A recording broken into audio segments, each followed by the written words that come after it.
আর যাত্রী দুর্ভোগ সকাল থেকে আমরা দেখাচ্ছি। ইন্টারলকিং সিস্টেমের কাজ হয়েছিল যাত্রী দুর্ভোগ যাতে না হয়, তা শেষ হওয়ার পরেও দীর্ঘ যাত্রী দুর্ভোগ। বিভিন্ন লোকাল ট্রেন কখন ছাড়বে, কবে ছাড়বে, কিভাবে ছাড়বে, কোনো অ্যানাউন্সমেন্ট নেই। আর দূরপাল্লার ট্রেন কোনোটা 8 ঘন্টা, কোনোটা 10 ঘন্টা এরকম লেট, কিন্তু কোনো রকম কোনো রেলের পক্ষ থেকে কোনো উত্তর পাওয়া যাচ্ছে না বলে অভিযোগ উঠছে। এখন এই সন্ধ্যের সময়, বিশেষ করে আজকে সপ্তাহের দ্বিতীয় দিন, কি অবস্থা? কথা বলবো প্রতিনিধি অভিজিতের সঙ্গে। অভিজিৎ, চূড়ান্ত নাজেহাল, চূড়ান্ত দুর্ভোগের ছবি যদি দেখতে হয় তাহলে আসতে হবে এইরকম ভয়াবহ পরিস্থিতির মধ্যে আর দিন কাটাচ্ছে এখানকার মানুষ। যে যাত্রীরা যাদের কারণ পুরী যাওয়ার কথা ছিল, যাদের কারণ চেন্নাই যাওয়ার কথা ছিল, তাদের এখন এইভাবেই দিন কাটাতে হচ্ছে। কারণ যে পরিস্থিতির মধ্যে রয়েছে প্রত্যেকের ভয়াবহ অবস্থা। 10 ঘন্টা, 8 ঘন্টা, 12 ঘন্টা না এরকম ভাবে লেট। আমি কথা বলবো। আর লোকাল ট্রেন আমি কথা বলবো। আপনার নাম? আমরা কিন্তু ফোনে আছি অভিজিৎ তোমার সঙ্গে।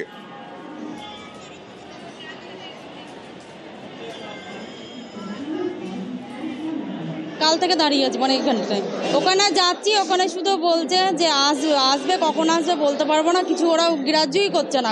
মানে সারা রাত বাচ্চা নিয়ে খুবই অসুবিধার মধ্যে আছে। কাল থেকে হাওড়া স্টেশনে এইভাবেই বাইরে বসে আছি আমরা। কাল রাত্রি 9:30 থেকে বসে আছি এখানে এসে দেখছি ট্রেন না। সারা রাত যেভাবে সেভাবে কাটিয়ে ট্রেনের কোনো খবর নেই। বলে দিক ট্রেন ক্যান্সেল থাকলে ক্যান্সেল বা কিছু, এরকম কোনো খবরই দিচ্ছে না দাদা। আর যেটা বলছিলাম, সকাল থেকে আজকে দেখাচ্ছিলাম সাঁতরাগাছির জন্যই বিভিন্ন জায়গায় বিভিন্নভাবে দূরপাল্লার ট্রেন আটকে রয়েছে। দূরপাল্লার ট্রেন আটকে রয়েছে 8 থেকে 18 ঘন্টা, কোনোটা 10 ঘন্টা, কোনোটা 15 ঘন্টা আটকে। রাজধানী এক্সপ্রেস যদিও আটকে ছিল এই গাইসালে ট্রেনে আগুনে। আর আজকে সকাল থেকে ভোগান্তি, সিগন্যাল সমস্যায়। লোকাল ট্রেনেরও কোনো ঠিক ঠিকানাই নেই। 1 থেকে 1.5 ঘন্টা লেট লোকাল ট্রেনের। আজকে সপ্তাহের দ্বিতীয় দিন অফিস যাত্রীরা চূড়ান্ত দুর্ভোগে পড়েছেন। লোকাল এবং দূরপাল্লার দুই তরফের যাত্রীদের দেখুন বক্তব্য।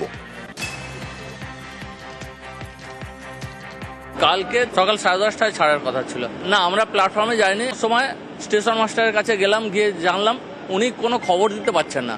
আমরা এতবার ঘুরতে গেছি, কখনো এরকম হয়নি, কিন্তু এই প্রথমবার আমরা এত বেশি ভুগলাম। এরা জানি না ভবিষ্যতে এরকম আরো বেশি হবে কিনা। যদি এরকম বেশি হয় তখন আবার নতুন করে কিছু ভাবনা চিন্তা করতে হবে যে ট্রেনে আবার যাবো কিনা। আমাদের খুব ঝামেলায় পড়তে হয়েছে, রাত্রিবেলা প্রায় সবাই জেগে কাটিয়েছি আমরা। আমি সাউথ ইস্টার্নে বিগত ওভার 20 ইয়ার্স রান করছি এবং এর আগেও দেখেছি একটা 10 থেকে 15 মিনিটের ডিস্টেন্সে হলো গ্যাপে ট্রেন আমরা পেয়ে যেতাম। বিগত 2 বছর ধরে কোনো রকম কোনো অ্যানাউন্সমেন্ট ঠিকঠাকও হয় না, প্লাস ট্রেন আমরা নিয়মিত পাই না। অবস্থা তো খুবই খারাপ। আমিও দাদার মতো বিগত 10 বছর ধরে যাতায়াত করছি। এখানে সিস্টেমের কোনো ঠিক নেই, অ্যানাউন্সমেন্টেরও কোনো ঠিক নেই। হঠাৎ করে গতকালই এবার তার আগের দিন এরকম একটা অ্যানাউন্স হলো যে 3 নম্বরে হাওড়া পাঁশকুড়া আসছে। আমরা সবাই 4 নম্বর থেকে 3 নম্বরে চলে এলাম। তারপরে দেখা গেল যে হাওড়া আমতা লোকাল এসছে। আজকে সকাল থেকে আমি এইমাত্র এসছি, যদিও তবুও দাদার কাছ থেকে শুনছি মানে প্রচুর সমস্যা। দক্ষিণ পূর্ব শাখা সাঁতরাগাছি স্টেশনে RRI ও ইলেকট্রিক ইন্টারলক, তবে তারপরেও সমস্যার কোনো সমাধান হয়নি। দীর্ঘ 2 দিন ধরে কার্যত সিগন্যাল ফেলিওরের জেরে বিপর্যস্ত ট্রেন চলাচল, যার জেরে বাতিল করতে হয়েছে বেশ কিছু দূরপাল্লার ট্রেন।